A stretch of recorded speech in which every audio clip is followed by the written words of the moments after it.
আপনারা আছেন 10টা ভাই আছে, 10টা ভাই তো 10টা ভাই আর কোনো আগলা মানুষের দরকার নেই। গাড়া কি হয়েছে 10টা ভাই 10,000 কুত্তা হে কুত্তা আমাকে আর কিছু না না করে হে কুত্তার বাতি না সেক্রেটারি সাহেব আমার বাম পাশে ছিল, সভাপতি সাহেব আমার ডাইন পাশে ছিল। আমরা মিছিলটা যখন মোল্লাগো ব্রিজটা পার হইয়া মোল্লাগো রোডটা পার হইয়া অলরেডি টলসেটের ঘর পর্যন্ত গেছি, আর পিছন থেকে দেখলাম যে আতঙ্কিতভাবে ধরধর করতেছে। ধরধর করাতে আমরা ঘুরিয়া খাড়াইছি, খাড়াইয়া দেখি যে শুধু মায়ের আর মায়ের।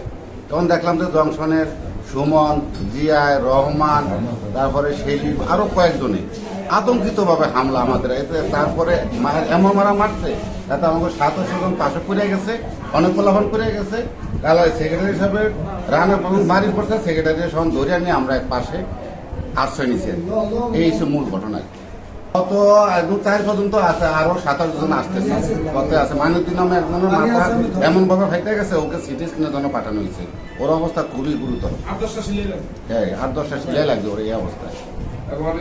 এটা আমরা অন্তে জেলা কমিটির কাছে, থানা কমিটির কাছে আমরা ওদের বহিষ্কার চাই। বহিষ্কার না করা পর্যন্ত আমরা রাজনীতিতে সামনে দিকে আগাবো না। এটা